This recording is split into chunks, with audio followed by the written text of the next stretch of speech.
Alright. Pakibating katabi nyo, happy anniversary! Tayo po ay month-long daw itong celebration na ito. Kaya we are still in our theme, increase our faith. At naalala ninyo, last Sunday we talked about increasing our faith. At the first lesson was faith to win people for Jesus. No? Kung kaya nandun ulit tayo sa emphasis on winning people to the Lord. So let's turn our Bibles, Gospel of Mark, in chapter 16, verses 15 down to 20. Doon tayo ngayon. Mark 16, 15 to 20. Okay? And I'm reading from the New International Version. Sabi rito, He said to them, this is Jesus speaking to His disciples. He said to them, go into all the world and preach the gospel to all creation. Whoever believes and is baptized will be saved, but whoever does not believe will be condemned. And these signs will accompany those who believe. In my name they will drive out demons. They will speak in new tongues. They will pick up snakes with their hands. And when they drink deadly poison, it will not hurt them at all. They will place their hands on sick people and they will get well. Verse 19. After the Lord Jesus had spoken to them, He was taken up into heaven, and He sat at the right hand of God. Then the disciples went out and preached everywhere, and the Lord worked with them and confirmed His word by the signs that accompanied it. Let us pray. Lord, nagpapasalamat po kami once again that You have gathered all of us here. Nagpapasalamat kami that You are here. At nagpapasalamat kami that Holy Spirit is also here to teach us anew from Your Word. Lord, would You speak to us with clarity, with authority, and with power? Let Jesus be made famous in our midst. The glory will always be Yours. In Jesus' name, everybody say, Amen, Amen. All right. Faith to win people. Alam ko naman, palagi tayong nakakarinig ng messages, particularly from this pulpit, that we are supposed to evangelize. Now, when I talk about evangelizing, ang gusto kong bigyan ng emphasis ngayon is not just about our church doing evangelism, but about each one of us doing evangelism. Iba pong usapan yung corporate evangelism, meaning to say that the entire church is doing it, at yung individual evangelism, meaning each one of us is doing it. Let me give you this analogy para lalo natin maunawaan.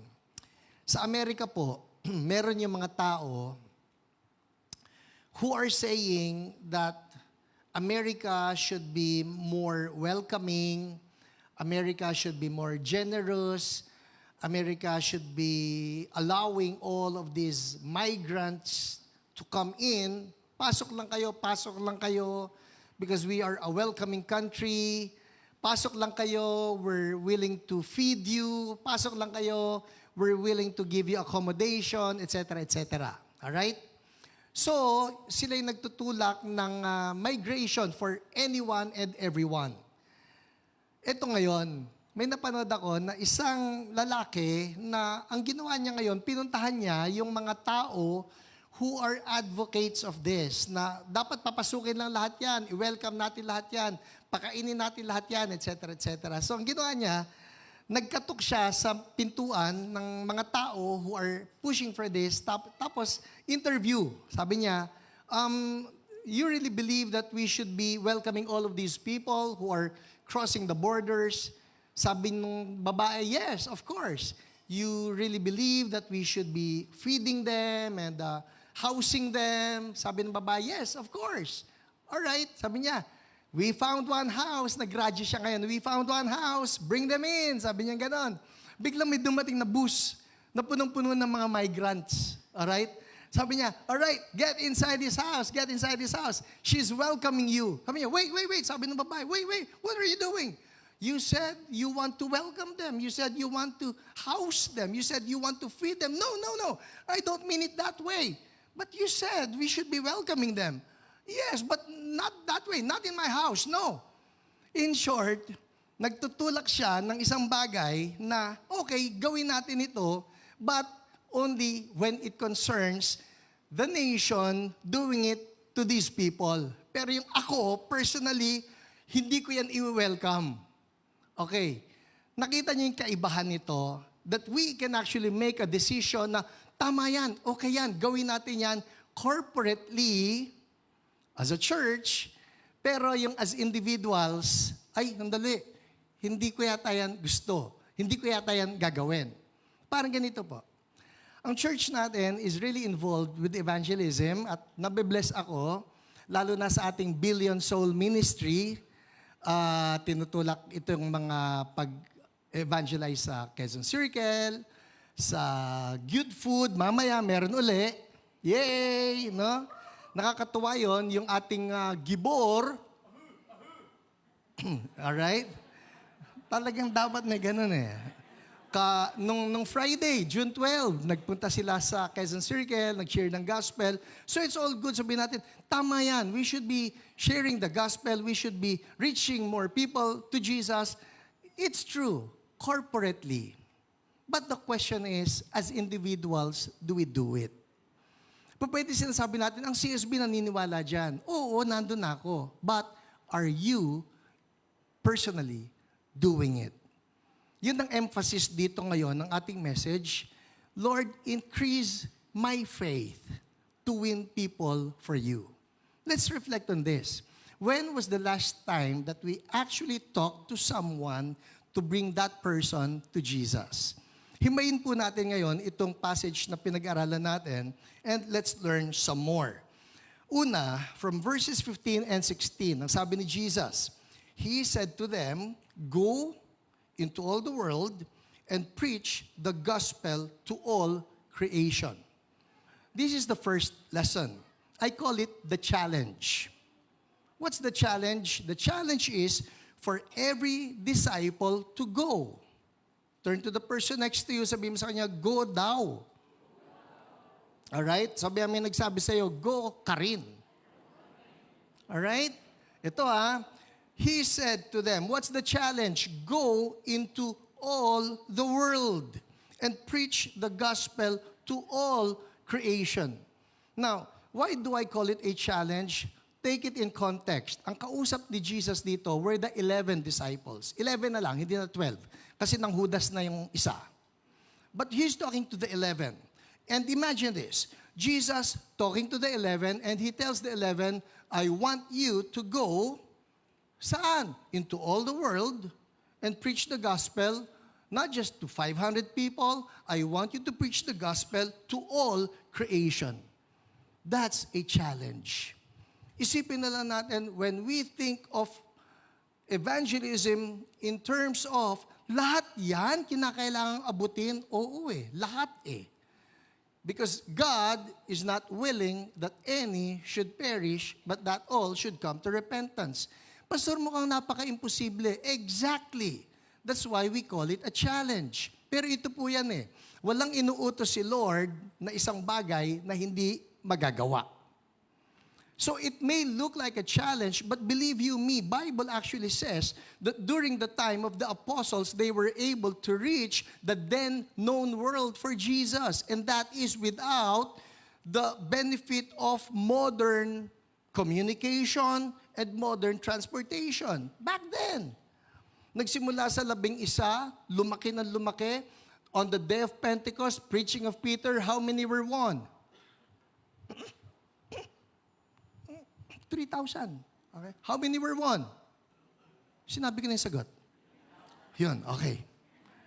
3,000 were won. One preaching. And then the Bible says that as the day, every day that passes, they were able to win more souls to Jesus. In short, araw-araw lang na nagdadagdag tayo ng tao, we are able to win parts and portions of the world. It looks like a challenge, but if every person will do his part, we are able to win more people to Jesus. Amen? Ito po, may babasahin ako sa inyo na isang verse. Let's look at this. Acts chapter 17. Acts chapter 17. All right? This is about that mob in Thessalonica na nagalit kay Paul at kay Silas. At ang sabi rito, well, we can probably start in verse 1, all right? So that we will be able to read the context. When Paul and his companions had passed through Amphipolis and Apollonia, they came to Thessalonica where there was a Jewish synagogue. As was his custom, Paul went into the synagogue, and on 3 Sabbath days, he reasoned with them from the scriptures, explaining and proving that the Messiah had to suffer and rise from the dead. This Jesus I am proclaiming to you is the Messiah, he said. Some of the Jews were persuaded and joined Paul and Silas, as did a large number of God-fearing Greeks and quite a few prominent women. So may mga nagsasamahan dahil sa preaching nitong si Paul sa Thessalonica. Verse 5. Look at this, because this comment is really powerful. But other Jews were jealous, so they rounded up some bad characters from the marketplace, formed a mob, and started a riot in the city. They rushed to Jason's house in search of Paul and Silas in order to bring them out to the crowd.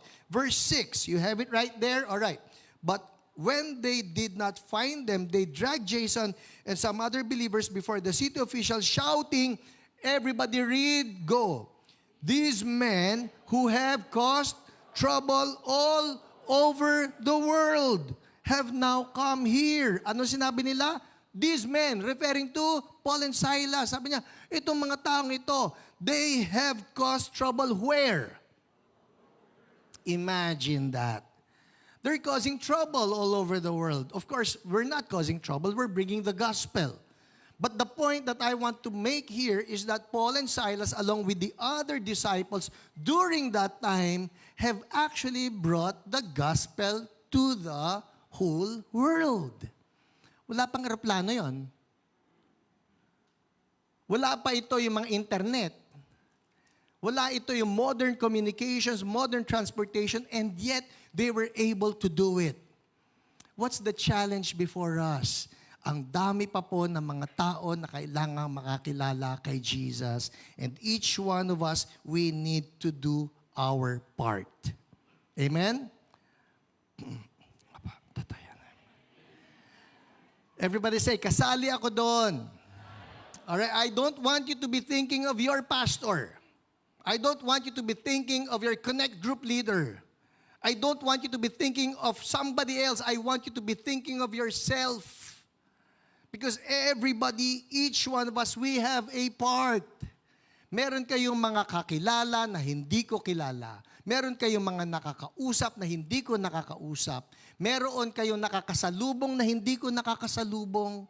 And each one of us, whenever we see that person, Lord, ito na yung opportunity because that person you may never see again and may never meet another Christian again. Everybody say challenge.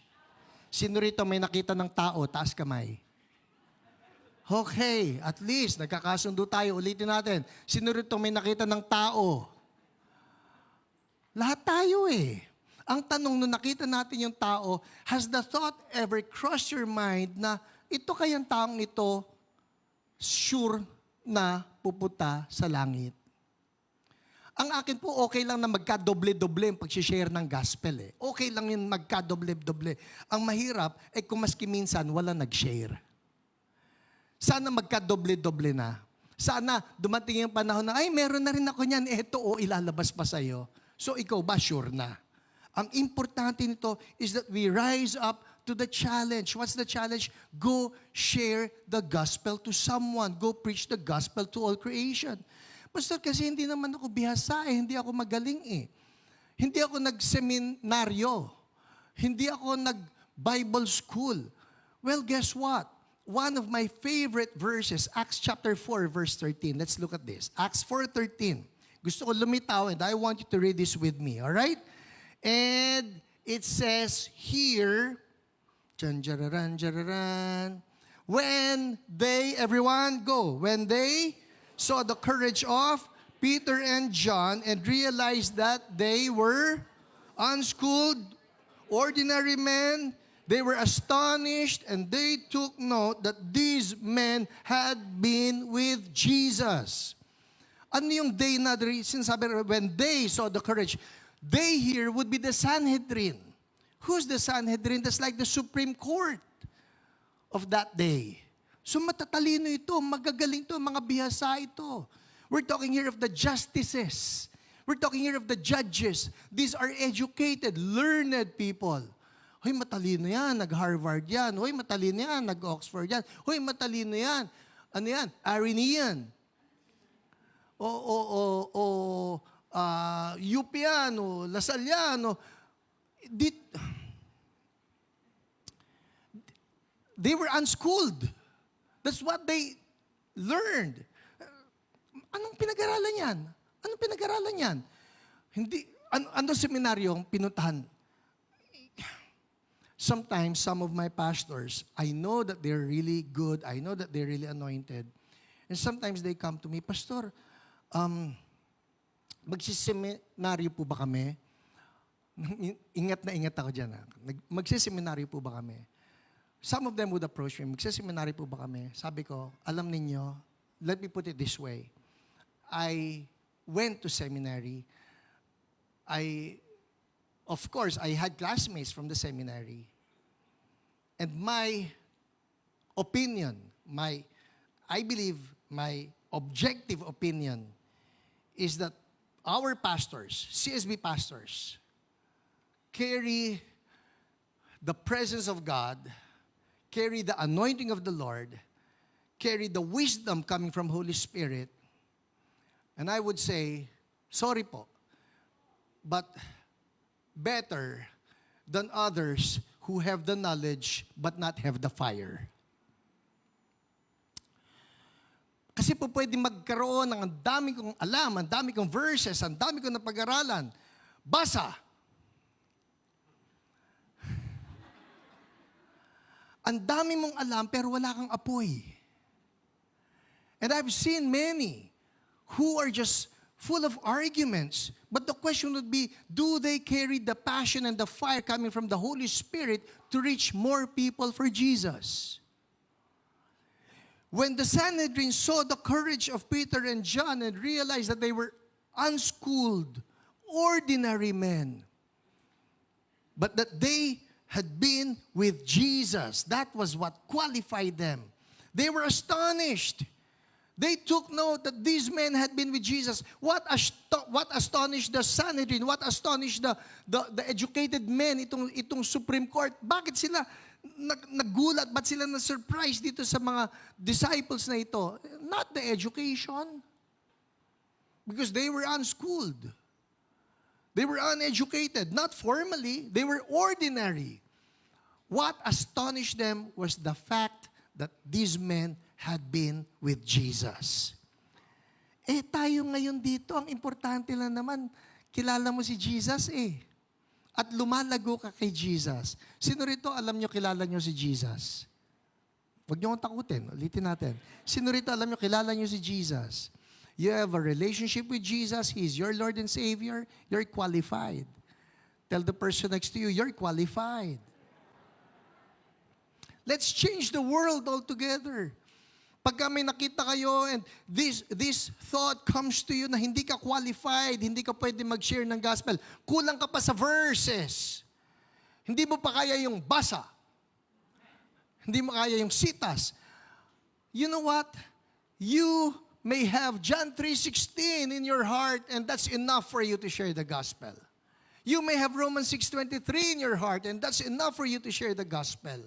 Ikaw alam mo yun yung kaharap mo, hindi alam yan And they need to know Jesus, and that's the challenge. All right? Importante ito that we face up to this challenge. Lord, gamitin mo ako. Ang problema po ng church is the moment we think that only those who are in the fivefold are the ones who are mandated by the Lord to share the gospel. What's the fivefold? The apostles, the prophets, the evangelists, the pastors, and the teachers. Well, I'm not an apostle, so I'm not called to share the gospel. I'm not a prophet. I'm not called to share the gospel. I'm not an evangelist. I'm not a pastor. I'm not a teacher. So I'm not called to share the gospel. Not true. The Great Commission is upon every believer. Sabihan mo yung katabi mo, taya ka. At syempre, nagsabi rin sa'yo, taya. That's the challenge. Imagine, what if every one of us will start taking it seriously? May mga kaibigan kayo, palagay niyo lahat ng kaibigan niyo kilala na si Jesus. Palagay niyo lahat ng relatives niyo kilala na si Jesus. Hindi eh. The challenge is for us to start speaking to them and sharing Jesus. Amen? Kahapon lang may hinabol ako, papaalis na eh. Meron lang na dinala na package sa bahay. Ewan ko ba, bakit ganun? Dumadami na yung nagdidingdong na may dalang package. Ano yan? Dingdong. Lagi na lang eh. So, ang akin po, hindi ako sigurado kung babalik pa yung taong yan. So, palagi lang hahabulin ko, Brad, sandali, may bibigay ako. Uy, nagtitwinkle bigla yung mata niyan. Brad, sandali, may bibigay ako. Uy! Ewan ko kung ano inisip nila. Pero syempre, lalabas ako, meron na ako, sure ka na ba? Ang gusto ko, sure kayo. Gusto ko magkikita-kita tayo sa langit sakaling hindi ko na kayo makita na kayo ay sure. So, 1, 2, 3, ABC. That's it. Automatic na yon. Sabi mo katabi muli, dapat automatic na yon. Mamaya po, paglabas nyo, bawat isa sa atin, may sure ka na ba uli? Alright, let's move on. So, that's the first lesson here. Faith to win people. What do we need? Here's the challenge. The challenge is, each one will share to one. Alright? Kung gusto mong share ng 2, di okay din. Share ng 3, di okay din. Next, andar tayo. Verse 17. It says here, and these signs will accompany those who believe. In my name, they will drive out demons. They will speak in new tongues. They will pick up snakes with their hands, and when they drink deadly poison, it will not hurt them at all. Huwag niyo sasadyain yon. They will place their hands on sick people, and they will get well. Yon, sadyain ninyo. Now, I call this, the second lesson, the catalyst. The catalyst. What's the catalyst? Catalyst would be these signs and wonders, these power demonstrations that God has given to the church so that we can demonstrate that the gospel that we're sharing to them is true. Iba po yung catalyst na ito.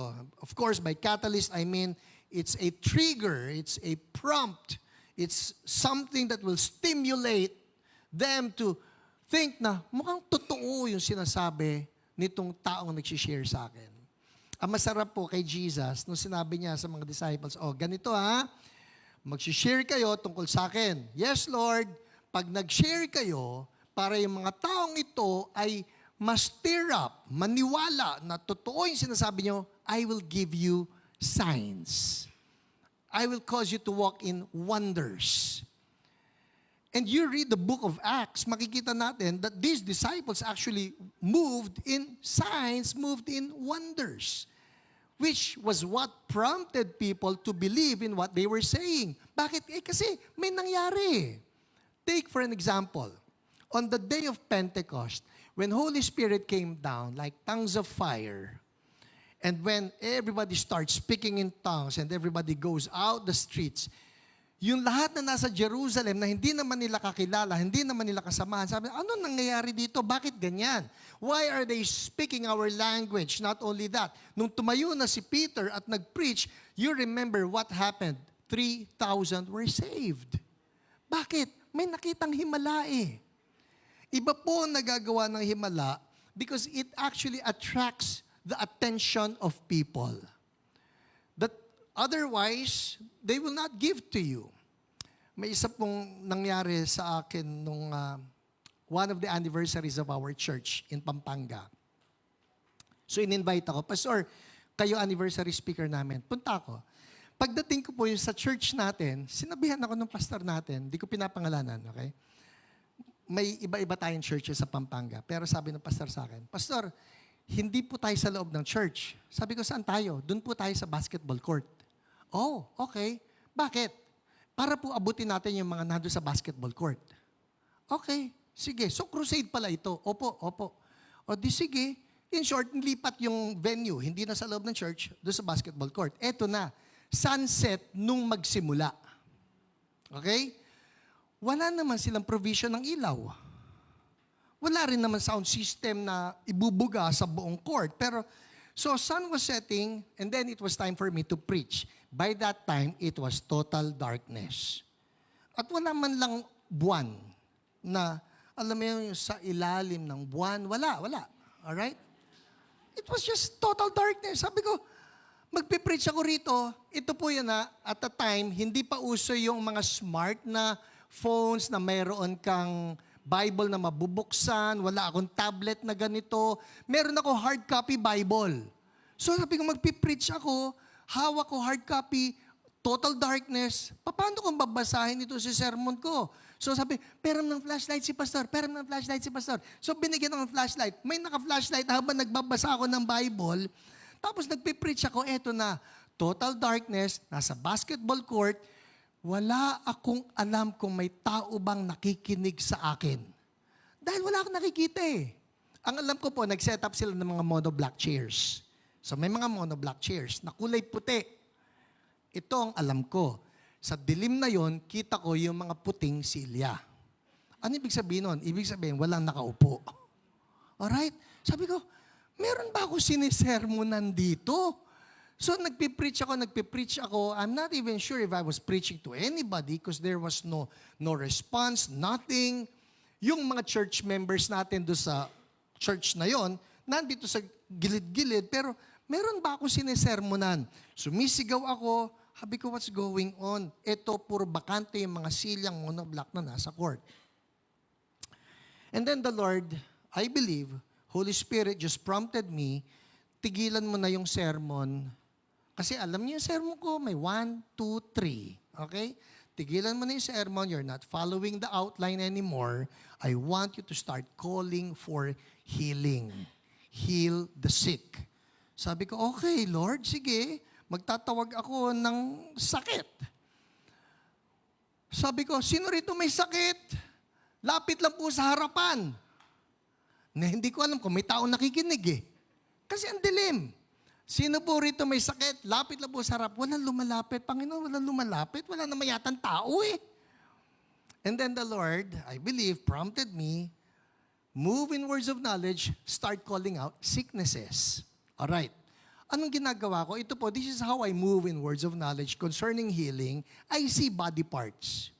That's how it is for me. I see body parts. Eh, hindi naman ako nagtino doon sa klase ng biology. Kaya hindi ako magaling sa anatomy. Hindi ko masasabing, this part, that part, na eto yun, yung kidney mo. Basta may nakita ko, meron sa inyo, meron sakit, banda rito. Meron sa inyo, may sakit, banda dyan. Hindi ko alam ano yung tawag sa mga sakit, pero ito na yun. So I started calling out, merong masakit na ganito, merong masakit na ganyan. Alam niyo, marami rin kababayan natin, hindi rin alam ano tawag sa mga sakit nila eh. Alam nila, masakit yung dito ko. Hindi nila alam, kidney pala. May sakit yung dito ko. Hindi nila, eto pa, sa Amerika po, iba eh. When I do healing conferences in the US, everybody knows the name of their sicknesses. Halimbawa tayo, sakit yung dito, pagka ganyan. Pagdating mo sa Amerika, meron akong carpal tunnel syndrome. Alam mo yan? Sila may pangalan sa lahat eh. So ako, kung ano yung nakikita ko, may masakit dito, eto na. In Jesus' name, lahat ng mga kinall out ko, I just declare healing right now. Tapos, tingnan niyo po kung may nangyari. Lahat ng alam ninyo, gumaling, lapit sa harap. People, I was surprised nang galing sa mga gilid-gilid, ang daming pinagaling ni Lord at nado sa harapan. Hallelujah! Hallelujah! Now, I reflect on that. Sabi ko, Lord, paano kung nanatili lang ako doon sa sermon ko, meron akong outline, may 1, 2, 3 ako. And sometimes we do that as believers. Nag-share naman ako eh. Nag-share ako. Nilapitan ko, nagbigay ako ng verse. But sometimes they won't give you the time of day. They won't give you their attention until they see the wonder take place even to them personally. I call it a catalyst. Everybody say catalyst. Ito po nakakatuwa eh. Tayo dito sa Church So Blessed, God has given us this particular DNA. Ayokong makita na nasasayang ito. Dahil ibinigay ito ni Lord sa atin. And I want that we just stir up this gifting again that the Lord has given to the church. Now we just take that step of faith. Take that step of faith. Subok lang. Meron pong he's not even a pastor. The name is Carlos Anacondia. Sino sa inyo narinig na yung pangalan? Carlos Anacondia. Alright? Si Carlos Anacondia, he's a businessman. Negosyante ito, taga Argentina. But the Lord has called him na, I want you to preach the gospel. I want you to preach the gospel. So ito po si Carlos, negosyante siya, pero he went from one city to another, nagpipreach yan. Preach Jesus, preach the gospel.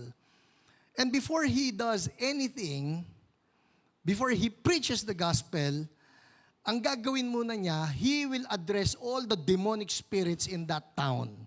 Kaya ang pamagat nga ng kanyang libro, Listen to Me, Satan. Right? Listen to me, Satan. So gagawin sisigaw yan. Kunyari lang, nandito siya sa Quezon City. Sabi niya, the strong man of Quezon City, listen to me. Ganon. Alright, so listen to me, Satan. So, fast forward. Ang ganda po ng ginagawa ni Lord sa ministry nitong si Carlos Anacondia, wherein deliverance takes place, healing takes place. Pero pagka natapos na yung event, pagod na pagod siya. Sasabihan niya yung mga tao, after I'm done, I just want to rest. So, if there are still needs, or prayer needs, have somebody else do it, have some others minister, but I need to rest. So, nire-respeto naman nila yon. He has to rest. So, natapos ang isang crusade, itong isang kwento. Natapos ang isang crusade, may isang lalaki, alam mo yung mga taong grasa, na tingin nila, kilala nila doon sa town na yon na may sapi ito at violente ito. But he was in that crusade na parang aali-aligid lang. So sinabihan nila si Carlos, that guy, yung taong grasa, he needs prayers. Can you pray for him? Sabi ni Carlos, alright. Hindi niya tinanggihan, alright, I'll pray for him. Pero since he was so tired, hindi na niya in-address isa-isa na, in Jesus' name, whatever the demonic spirit in this person is, I come against you, I bind you, I break you, wala nang ganon. Pinatungan niya ng kamay, in Jesus' name, I rebuke you, and then, yung tao tumakbo na. Tumakbo. Nobody knew where he went, basta tumakbo. Fast forward. Si Carlos Anacondia went back to that same city after 1 year. Crusade uli. Doon sa crusade, eto na, may testimony time, lumapit yung isang lalaki, at ang sabi ng lalaki, I don't know if you remember me, but I was that guy, yung taong grasa. You laid hands on me, and then I ran off. I ran away. I ran off to an open field. Doon sa open field, nagsisigaw lang siya. Kada sigaw daw niya, isang demonyo lumalabas. Isang sigaw, isang demonyo, and now I am totally free. Hallelujah! Hallelujah! Now, bakit ko na-share to? Ito po yan eh. Each one of us, the Lord has given to us the challenge. Share Jesus. Share Jesus. Pero hindi lang dun eh. Ito pa yan eh. The Lord has also given each one of us the catalyst, which is, we can lay hands on the sick. They will be healed. We can drive out demons in Jesus' name. Eh, Pastor, parang namang wala akong anointing eh. Ito po yan eh. We will never know until we take that step of faith. Taas nga natin kanang kamay natin. Kanang kamay. Yung parang, hindi lang yung panatang makabayan, yung parang hallelujah. Yan, okay. Sabihin nga natin ito, Lord, itong kamay ko, use my hand, allow your power to flow through me to someone who needs your healing or your freedom. In Jesus' name, amen. Magkagulatan na lang tayo. Subukan natin. Why not? Step of faith. Subok lang. Patong ng kamay. The same Holy Spirit who lives in Jesus is the same Holy Spirit who lives in you, who lives in me. Sabi nga, there is no junior Holy Spirit.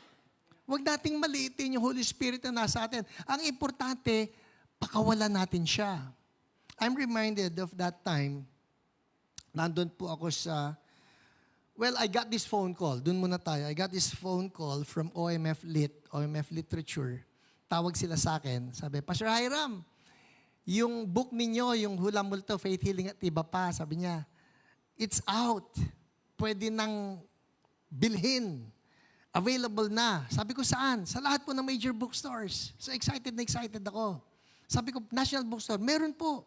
Punta ako sa National, agad-agad punta ako. Siyempre, gusto ko makita yung unang-unang libro ko. So pagdating ko sa National Bookstore, hinanap ko agad yan. Punta ako sa Christian Books. Bakit wala? Sabi ko, ba't wala?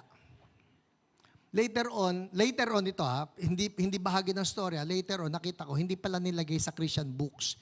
Nilagay nila sa occult section. Sa demonic section. Para yung mga tao na naghahanap ng Filipino ghost stories, yun ang isang madampot. Kaya rin nilagay lang nakakatakot yung cover nun. So anyway, balikan natin yung storya. So sabi ko, hinahanap ko yung libro, hindi ko makita. Punta ako sa sales lady. Sabi ko, excuse me. Sabi ko, Miss, may hinahanap ako libro. Ano po yun? Hula, Multo, Faith Healing, at iba pa. So, tinignan niya. Sino pong author? Hiram Pangilinan. Sir, wala pa po. Ha? Sabi sa akin kasi available na. Wala pa po eh. Oh, sabi ko, excited pa naman ako. Ganito po, sir. Bigyan niyo sa akin yung name ninyo, tsaka yung contact number. Tatawagan ko po kayo pag available na. O sige, kako. Ano po name? Hiram Pangilinan. Sabi ko, hindi po, yung kayo, hindi yung author. Sabi ko, ako yung author. Ay, okay po. Sige po. Ano po number? So, binigay ko yung number ko. Eto na. Pagkabigay ko yung number ko, tsaka yung name ko, di talikod na ako. Siya naman, nakipag-usap sa katabi niyang sales lady. Sabi niya doon, sakit-sakit ng ulo ko. Sabi niya ganon. Nung narinig ko yung sabi niya, sakit-sakit ng ulo ko, parang ting! May gumunan sa akin. Oh, ito na. There's this excitement in me na masakit. Hindi buti na lang, masakit ako na. Hindi ganon. Parang, pero you just know there is something in you, something that you carry that can be an answer to her predicament. So, sabi niya, sakit-sakit ng ulo ko. Napaganyan ako. Uy, sabi ko, Miss, sabi ko, masakit ulo mo? Opo. Sabi ko, pwede kita ipag-pray? Sabi niya, parang, sabi ko, may mga pinag-pray na kasi kami, gumaling. Sabi ko, pag-pray kita. Sige po. Alright? Ito yan ha. Pag kayo, sino rito nakakita na ng may sakit? Taas ang kamay. Okay, that's good. Okay. Pag kayo nakakita ng may sakit, tanungin niyo muna, pwede kita pag-pray. Alright? Practice nga. Tanungin mo yung katabi mo, pwede kita pag-pray? Nahirapan ba kayo? Nahirapan ba kayo? Sisiw di ba? Okay? So, magtanong ka muna, pwede ba kita pag-pray? Ito susunod. Pag sinabi niya, oo, eto na. Pwede kitang patungan ng kamay? Alright? Ang pagpatong ng kamay sa mga parts lang na safe. Okay? Pagka nasa sensitive part, ulo. Pagka babae, halimbawa, lalaki ako, babaeng kaharap, masakit ang tuhod, huwag kang basta manghahawak ng tuhod. Sensitive pa rin yun. Alright, so going back. Sabi ko, pwede kita pag-pray. Umuuna siya, sabi ko, pwede kitang patungan ng kamay. Sige po. Pinatungan ko ng kamay sa ulo. Sabi ko, in Jesus' name, sakit ng ulo, be gone. Healing, in Jesus' name, amen. Sabi ko, kumusta? Huy, sir, wala na. Sabi nga, Sabi ko, ang galing, no? Kasi love ka ni Jesus. Sabi niya, Sir, kaya pala, no, faith healer kayo.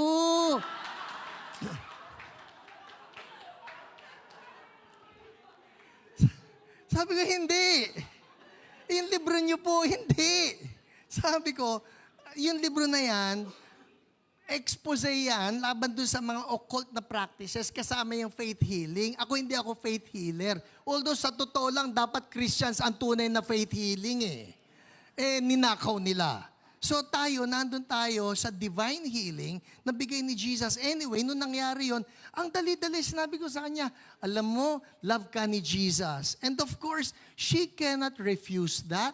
She cannot rebut that. Why? She experienced it herself. And the Lord has given to us the same anointing. Each one of us. Ang importante lang, we take that step of faith. Sample uli. Sabi mo yung katabi mo, pwede kita pag-pray? Ano sasagot niyan? Alright? Pagkatapos, pwede kitang patungan ng kamay. That's it. That's the catalyst. That's the catalyst. And we have seen many people come to Jesus. So nakakadalawa na tayo. First, it's the challenge. What's the challenge? Share the gospel. Go preach the gospel to all creation. How do we do it? There's the catalyst. These signs will accompany those who believe. Now, let's move on. So, sinabi yan ni Jesus. Sabi niya, magpapalayas kayo ng demonyo. Sabi niya, magpapatong kayo ng kamay sa may sakit. Gagaling sila. Ito po yan I take comfort here. I take so much encouragement here. Ang papel natin, uulitin ko, ang papel natin, tayo ay magpatong ng kamay, mag-utos ng kagalingan, hindi po tayo nagpapagaling. That should ease the burden right there. Hindi tayo nagpapagaling. Paano di gumaling? Hindi mo problema yon. At hindi natin problema yon. Ang ating responsibilidad, sumunod. Ano yung sabi? Magpatong ng kamay. Sino magpapagaling? Is the Lord. Our responsibility is just to obey. Subok lang. Sabi, masakit ang ulo. Gusto kong makakita ng, sige nga, meron siyang sakit, subok lang. Subok lang. I actually use that word. Subok lang, at magkagulatan na lang tayo. Amen? Let's move on. Finally, sabi ni Jesus, gawin niyo to, verse 19. After the Lord Jesus had spoken to them, so kausap niya yung mga disciples. After he had spoken to them, he was taken up into heaven and he sat at the right hand of God. Nasaan na si Jesus? Right hand of God. Umalis na. Verse 20. Then the disciples went out and preached everywhere. I love this. Sabi ni Jesus, go. So when Jesus said go, the disciples went. Sumunod ba? Sabi ni Jesus, preach the gospel to all creation. Ang ginawa ng disciples, and preached everywhere. Sumunod ba? And this is number 3. Lord, increase our faith to win people. There's the challenge, and there's the catalyst, and there's, number 3, the compliance. They complied. Ano yung complied, Pastor? Sumunod. Nagsabi si Jesus, hayo kayo, humayo sila.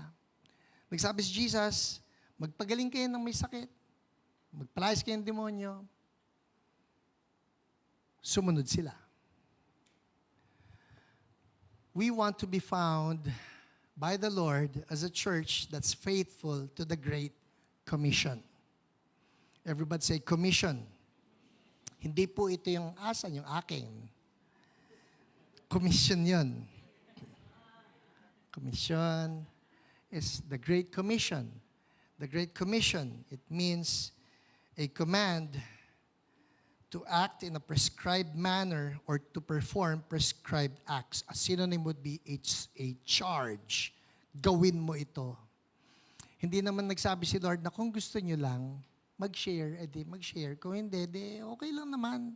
Napag-uusapan naman yan. Hindi. Utos to eh. It's a charge from the Lord. And we need to comply as a church. We don't have an option na ayokong gawin eh. Hindi eh. We need to obey. Otherwise, to not obey would be to disobey. And the Lord does not like it. Natutuwa po ako doon sa isang tao, the name is Brother Yun. Sino sa inyo nabasa ng librong Heavenly Man? Heavenly Man? Ang bida ron si Brother Yun. Si Brother Yun ay isang pastor sa China. Pero kilala siya ng marami. He is the Heavenly Man. Hindi nila binibitawan basta-basta yung pangalan doon dahil na pag sinabi mo yung tunay mong pangalan, pwedeng masabit yung relatives mo, pwedeng masabit yung mga churchmates mo. So pagka tinanong, sino ba yun? That's the Heavenly Man. Or that's the man from heaven. So itong si Brother Yun, ang nangyari po sa kanya, he'll preach Jesus, he will preach Jesus. Pagka nalaman ito ng mga Chinese communist government, ayaw nila ng preaching ng gospel eh. Actually, up to now. Just in case you are made to think na nagluwag na ang China, okay na doon. Hindi po. China, the communist government still does not allow the preaching of the real gospel of Jesus. The real gospel. Meron sila yung government version of the gospel. Pero yung real gospel, they don't like it. So, ang nangyari, hinuhuli nila yung mga, especially the pastors. So, si Brother Yun, every time he will preach, mahuhuli siya, ikukulong. Then, after serving his term in prison, after some years, mapapalaya uli siya, tapos lalabas na naman siya, magpipreach na naman siya, huli na naman, makukulong, and then after some years, laya na uli siya, pipreach uli siya, makukulong, walang kadala-dala. No? At sana tayo, ganun din. Wala naman nakukulong sa atin dito eh. Pero sana tayo, wag natin ikahiya si Jesus. Actually, ngayon pong buwan ng June, maraming proud sa mali. Sana tayo maging proud kay Jesus. So going back, nung nakita ng Chinese Communist Government na ito si Brother Yun, ay paulit-ulit lang naman, what they did was, yun pong kanyang binti, binali nila yung buto. Magkabila. Tapos dinurog nila yung kanyang ankle na sa paa. Durog. Hindi lang binali, dinurog nila yung mga buto so that he will never walk again. That's the point. He will never be able to walk again and he will never be able to preach Jesus again. Not go to another town to preach Jesus. Ganun ang ginawa nila. One day, nasa kulungan po ito, one day, Jesus appeared to Brother Yun. Ang sabi ni Lord sa kanya, stand up. So he stood up. Sabi ni Jesus, walk out of the prison cell. So he walked out of the prison cell. Bumukas yung pinto eh. So he walked out. Sabi ni Jesus, walk out the gate. He walked out the gate. Sabi ni Jesus, climb up that wall and then jump over that wall. So he climbed up the wall, jumped over the wall. Nung natapos na ang lahat, parang, ano nangyari? Walang bantay. Lumabas lang ako. Nakalundag ako. Malaya na ako. And then, nung nakalundag na siya, that was when the thought hit him, sandali, nakakalakad ako ah. He was not even aware of it. Sandali, wala na yung baling buto ko, wala na yung durog na ankle ko. I'm free. In short, nakalaya itong si Brother Yun. Hallelujah! Hallelujah! Eto na. Nung nakalaya po si Brother Yun, sinabihan siya ng Chinese body of Christ, the believers. Sabi sa kanya, Brother Yun, just leave the country. Leave China. Sabi niya, no, I don't want to leave China. This is my assignment. Sabi sa kanya, no. You leave China so that the body of Christ outside of China will know what we are going through. because they don't know what we're going through. Tell them the sufferings. Tell them about the persecution that the Christians here in China are experiencing. So in short, against his will, itong si Brother Yun, umalis ng China dahil sabi ng mga Chinese believers, get out of the country and tell the world, tell the body of Christ that we are being persecuted. Lumabas siya. And so, one day, nakapunta po ako in a talk where Brother Yun was the speaker. Diyan ginanap sa ATS, Asian Theological Seminary. And I was there, I was listening to him. Sabi ko, nakaka-bless naman itong taong ito. And he was telling us his stories. He was telling us of the amazing things that God was doing in his life, in his ministry, in the body of Christ in China. Pero ito yung isang part na kung saan nalungkot ako. Sabi niya, you know, us believers, us Christians in China, all the pastors and all the Chinese Christians, the ordinary believers, the members, we see miracles every day. We see signs and wonders every day. We see healings. We see deliverance. We see the amazing things that God is doing. And then, they sent me here. They sent the leaders here. When they say here, here is the Philippines. Kasi po ang Pilipinas, this is the hub of the Asia-Pacific region ng maraming denominations. So here you have Asia-Pacific Theological Seminary, that's of the Assemblies of God. Here you have Asia-Pacific Nazarene Theological Seminary. Here you have Asian Theological Seminary. Nandito sa Pilipinas, yung seminaryo ng Asia-Pacific. Iba't ibang denominations. At ang sabi nito si Brother Yun, they send us here so that we will have our education in the seminary. So we get our education. Now we have our degrees. But now we're not moving in signs and wonders anymore. Noong narinig ko yun, sabi ko, oh, ang lungkot naman nun. That believers can actually be so well-fed here with education. Believers can be so well-fed with degrees. We can be so well-fed with the sermons that we hear. Ay, gusto ko yung narinig ko kanina sermon. 20 taon na ako nakikinig ng sermons. Ang dami ko na rin notes. But we can have so much knowledge and yet lose the fire and lose the passion.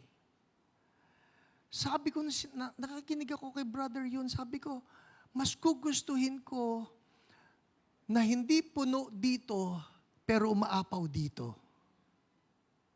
Kasi kung umaapaw tayo rito, then we can advance the kingdom of God. You remember what Jesus said, for the kingdom of God is forcefully advancing and forceful men lay hold of it. Who are the forceful men? Some other versions would say the kingdom of God is forcefully advancing and violent men are taking hold of it. Forceful, violent. Ano ibig sabihin yan? That's passion. Lord, ilalaban ko ito. Ilalaban ko ito. May tao doon, hindi pa nakakarinig ng gospel. I need to fight for this. May tao ron, hindi pa gumagaling. I need to fight for this. Ayoko na mawala yung zeal natin na, well, been there, done that, seen that, naranasan ko na eh. I preached in the 9 a.m. kanina, pagkatapos ng worship service, lumapit sa akin si Pastor Finney. I preached the same message. Pagkatapos lumapit sa akin si Pastor Finney, may inabot siya sa akin. Sabi niya, Daddy, gemstone ba ito? So I was looking at it. Kanina bumaba ako sa office. Pinipilit kong tingnan. Sana nandito si Mami Remy. Dati may expert kami sa mga gemstones. Siya magsasabi, gemstone ito. Ay, hindi. Put yan ng baso. But I would love that our passion for the things of God, I would love that our zeal for that which is miraculous and supernatural, that our faith for that which is not of the ordinary will never die. Binigay sa atin to ni Lord eh. And so the prayer is, Lord, do it again. Do it again. We will comply, Lord. We will comply. We will obey. Anong gusto mo ipagawa sa amin? But don't allow us to lose our fire, lose our passion. Lord, do it again to each one of us and do it again to this church. Amen? Let's all stand up. Hallelujah. The challenge, we need to go and share the gospel. The catalyst, move in wonders. The compliance, that has to be seen. Pagkatapos ng Sunday na ito, I pray that we will all be praying, Lord, gamitin mo ako, magpanalo naman ako ng tao. And I'm not talking of the church corporately. I'm talking of each one of us winning people to Jesus. Lord, I've preached the word. I pray by your Holy Spirit, drive it home in our hearts. In Jesus' name, Lord, Holy Spirit, drive it home. Thank you. Amen.